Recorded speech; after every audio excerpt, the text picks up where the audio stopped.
Okay, let's dive right in.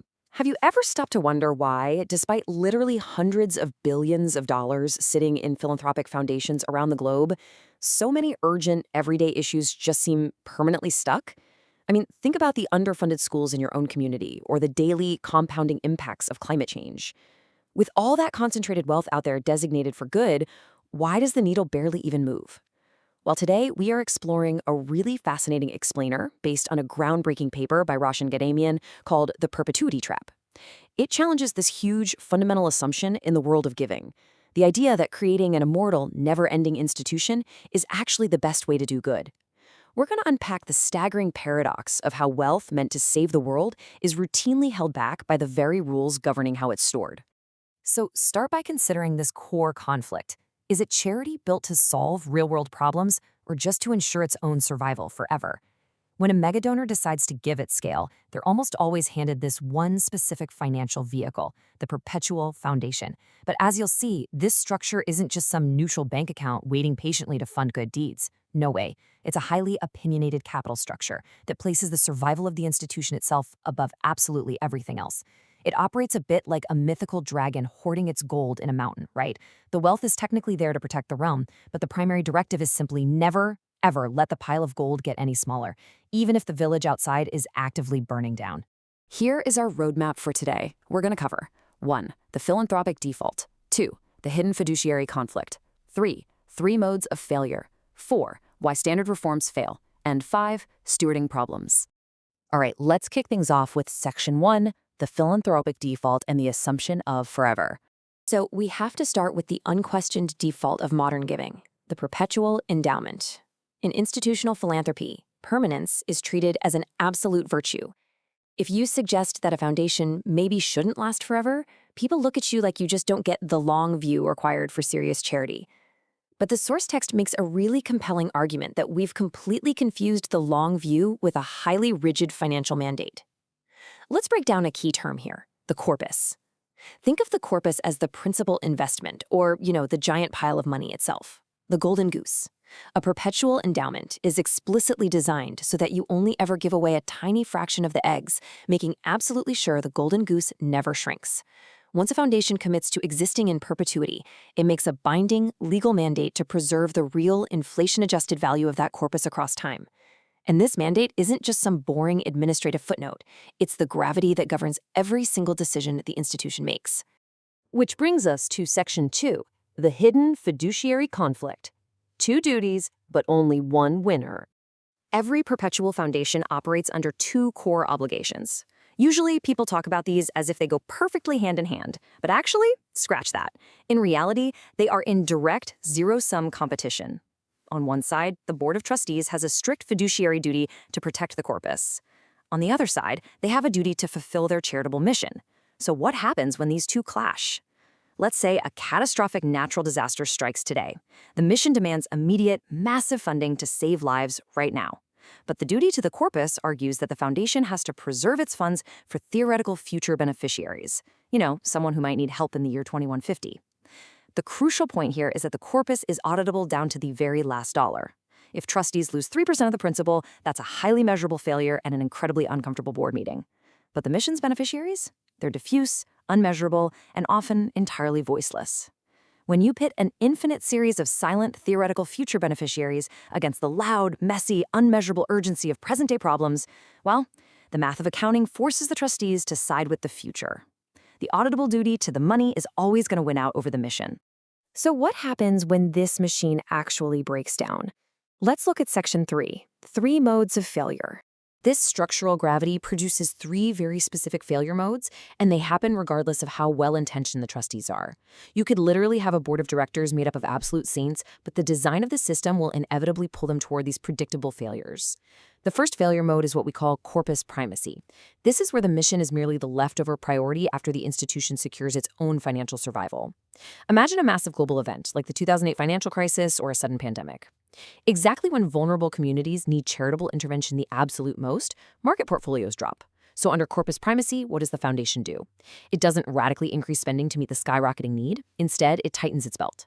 It actively cuts its charitable giving to protect its own portfolio. The scale of the societal problem doesn't dictate the budget at all. The preservation of the endowment dictates the budget. The foundation's own survival becomes its main achievement, totally untethered from whether the worldly problem it was created to solve is actually getting any better. Now, take a look at these numbers. 5 to 6%. Historically, we've seen a payout floor of 5% in the US or a proposed 6% in Australia.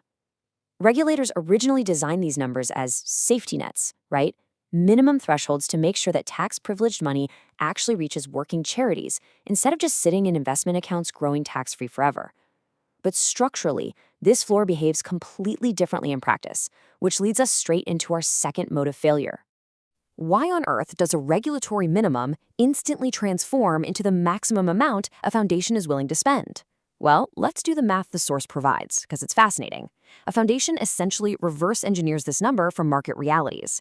If they expect an 8% return on investments, and they hold back roughly 3% to cover inflation and internal admin costs just to preserve the value of the corpus, that leaves exactly 5% to give away. That 5% floor wasn't calculated based on what ending childhood poverty or solving climate change actually requires. Not at all. It was calculated based solely on what the foundation can afford to give while remaining practically immortal. Because giving away anything more than 5% mathematically cuts into the principle, doing so feels like a failure of their primary duty of preservation. So the regulatory minimum perfectly aligns with the institution's maximum allowable spend, permanently pinning charitable giving to the absolute bottom of the barrel. This brings us to the third failure mode, which is honestly the most devastating: horizon inversion. It shows the true cost of waiting. The foundation's money compounds at roughly 8%, while a problem's unaddressed harm often compounds at 10%. The foundation is essentially a patience machine. It heavily rewards holding on to capital for as long as possible, but real-world social problems violently punish patience. The explainer points to Nobel laureate James Heckman's data on early childhood development. It shows that neglecting early intervention creates societal harms that compound at 7 to 10% annually. Let's look at that in human terms.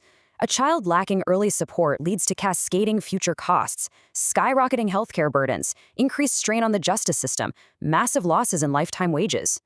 A single dollar deployed today forecloses years of multiplying damage. Yet, the foundation's structure applies a single, infinite timeline to every single problem. It blindly hoards capital, proudly earning its 8%, while completely ignoring that early deployment would be astronomically more effective in actually stopping the problem. Now, you might be thinking, surely people have tried to fix this, right? That's Section 4. Why standard reforms fail. The philanthropic sector definitely recognizes these tensions and has proposed several high-profile remedies over the years. But these three common reforms merely slap a Band-Aid on a broken engine, leaving the underlying machinery of corpus primacy totally intact. First, if you lobby to raise the payout rate from 5% to 6%, you're just turning a dial on the exact same machine. The distribution is still just whatever's left over after protecting the corpus. Second, if you shift to mission-related investing, the investment still fundamentally has to earn a financial return.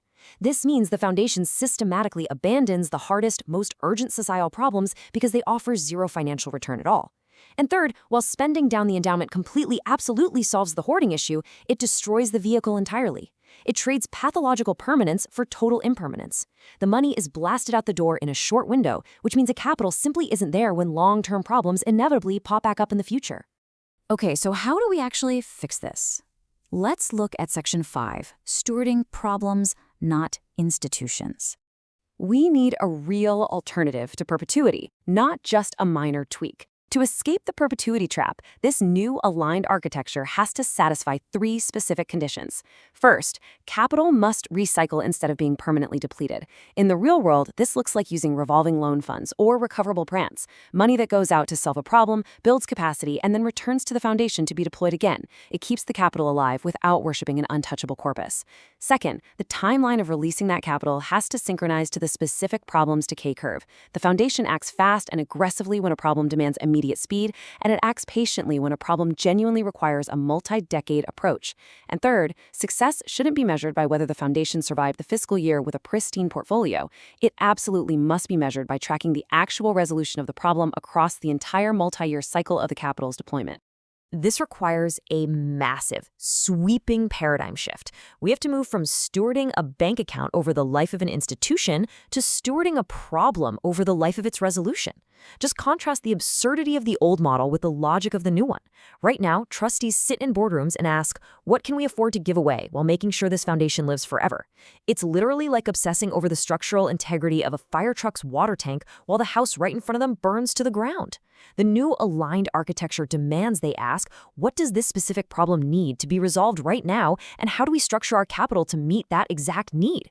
Under the old model, an institution is considered a roaring success if its balance sheet is untouched, even if the societal ill it was created to fight is worse than ever. That just doesn't make sense.